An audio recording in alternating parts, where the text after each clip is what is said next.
জয় গুরু দাদা, কেমন আছেন? ভালো, খুব ভালো। ফুল নিতে আসছেন? ফুল নিতে আসছি। এরপরে পেট পূজা হবে।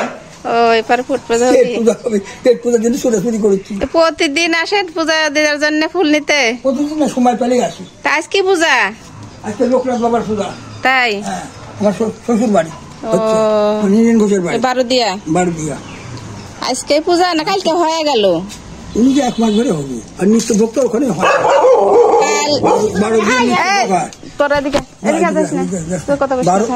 বারোদিয়া হলে নিত্য ভোগ হয়, প্রতিদিনই ভোগ হয়। দমজকের বাড়িতে প্রতিদিন ভোগ হয়, আমাদের তো প্রতিদিন ভোগ হয় না। হয় হয়, কালকে দেখলাম যে হলো বারোদিয়া হলো পূজা হচ্ছে। 12 মাসে হয়। তাহলে আপনি লোকনাথ বাবা পূজা করবেন আজকে? হরে কৃষ্ণ, হরে বাবা লোকনাথ। রনে বনে রন মানে এটা হলো বন, এই হলো রন, আর এই হলো তার মধ্যে হেড বন।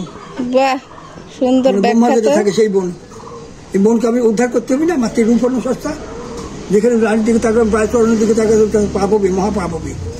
মা তোমার চরণে তাকায়। বিশ্বরূপ, বিশ্বরূপ না থাকলে তো হবে না, বিশ্ব দেখতে পাবে না। তো লোকনাথ বাবার কি বাণী? আসলে কি জঙ্গলে সে বাবা কি থাকতো? সব জায়গায় তিনি রন, ওই আধ্যাত্মিক কথা আছে কিছু। এই যে দুটো আছে, এটা রন না যুদ্ধক্ষেত্র, আর এই যে হলো বন, আর এটা হলো হেড অফিস বন, বিশ্বরূপ। তাই? কিন্তু 22 সদনে থাকতে, আমি কি 22 সদনে থাকতে পারবো না? আর এক পাগল খালি ঘাস ধুচ্ছে আর ডুবলা খাইতে, হাতি ঘোড়া খেতে পারে, ওই পাগলের সাথে তুলনা হবে? এক পাগল এখান থেকে এই পর্যন্ত শিকল দেওয়া যায়, ঘুরছে, খাওয়া ঘন্টা বাইরে খাওয়া চলে আসে। আপনার তো কত বছর ধরে এই নাটোরে আছেন? আমি এই নাটোরে বিয়ে হয়েছে, আমি হলো 1947 সালে নাটোরে আছি দিগবতী থেকে। তাই? হ্যাঁ। এই যে ব্রিজের তলে থাকেন, আপনার কীট পতঙ্গ, সাপ বিচ্ছু অনেক কষ্ট করে তো থাকেন, আমি দেখি। তাও কষ্ট পাচ্ছে, যারা জেনারেটর আছে, ইয়ে আছে, তারা তো বিদ্যুৎ দিচ্ছে, আমার তো বিদ্যুৎ লাগছে না। একটা পাওয়ার দিচ্ছে, তাদের বিদ্যুৎটা চলে আসলো। তা মাথা না, 3টে মাথা না? হ্যাঁ, নারদের 3 মাথার উপরে আমি আসি। নারদ নদীর 3 মাথা, 3 ব্রিজের উপরে আপনি আছেন। কত সৌভাগ্যবান আপনি! আপনার মতো বিশ্ব সুখী আর কেউ নাই আমাদের এই এলাকার মধ্যে। আপনার মতো মহাসুখী আর মহা চিন্তা মুক্ত, চিন্তা বিচ্ছিন্ন পুরুষ, মানে কোনো চিন্তাই নেই, ধার খাওয়ার চিন্তা নাই। তাহলে খাওয়া দাওয়া মানে দয়ালের কৃপা, কোনো বাধা নাই। না রান্না বান্না করেন না? এই ফল ফুলাদি মিষ্টি সব আগে সকালবেলা কারবার করলে, মনে করেন তুলসীর বাড়িতে আছে, তারপর ইয়ার বাড়িতে আছে, নিয়ের বাড়ি আছে, তারপরে কবল ঘোষের বাড়ি আছে। মানে যদি কেউ দয়া ধর্ম করে দেয়, আবার নিমন্ত্রণ করে অনুষ্ঠান আছে, অনুষ্ঠান আছে, আমি যেতে পারবো না।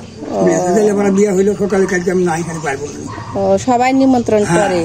আসলে আপনি কেউ কিছু দিয়ে তো আপনি তা নিঃস্বার্থ ভাবে সবাইকে ভালোবাসেন, সবাই আপনাকেও নিঃস্বার্থ ভাবে ভালোবাসে। ভালোবাসা দিতে, ভালোবাসা পাবো কি করে? হ্যাঁ হ্যাঁ, তাই ভালোবাসা না দিলে কি ভালোবাসা পাওয়া যাবে? আমার বাসাটা সুন্দর বাসা হইতে হবে। আসলে আপনার জন্মস্থান কোথায়? জন্মস্থান দিঘাবতী, উত্তরা গণভবন, রাজ পরিবারের সন্তান। আমি ঘরের মেয়ে বিয়ে করছি, তুলসী ভগ্নিপতি, ছোট ভগ্নিপতি। আমার বইয়ের নাম শান্তি, শুধু করে অশান্তি। তাই? এখন কি দিদি বাইসে আছে? 14 বার করে যাচ্ছে না, ওর ব্যাটার বেগ পাঠা দিচ্ছে। ও, মানে দিদি থাকেন না নিজ বাপের বাড়িতে, আর আপনি থাকেন এই 3 ব্রিজের তলে। কি মহা সুখী আপনি যে বাবা লোকনাথের দর্শনে আপনি নিছেন। উনি যে কর্মটা করেছে, কোন লাইনে চলেছে। আজকেই সেই বাবারই পূজা, তাহলে আপনি ধন্য। না, ধন্য তো সবই হবে, যখন আমার দেহ রাখবো তখন ধন্য হবে। এখন তো যেটুকু আনন্দ পাচ্ছে বাজারে, আনন্দ বাজারে আনন্দ হচ্ছে না। নিরানন্দ বাজার আনন্দ দাও, হৃদয় মাঝে উদয় আনন্দ বিদয় আনন্দ দাও প্রভু আমারে। আনন্দ চাচ্ছি যে আমাদের নিরানন্দ না হয়। তারপরে এখন সর্বদৃষ্টিতে আপনি মহাসুখী, আপনার দৃষ্টিতে। হ্যাঁ, আপনার কোনো ইচ্ছা নাই? না, দেহ ভালো, সব ভালো, আপনার দেহ পরিপূর্ণ সুস্থ। থাম থাম থাম, বাবার কথা শুনি, স্মৃতি হয়ে থাক। হ্যাঁ, জয় গুরু বাবা। জয় গুরু বাবা।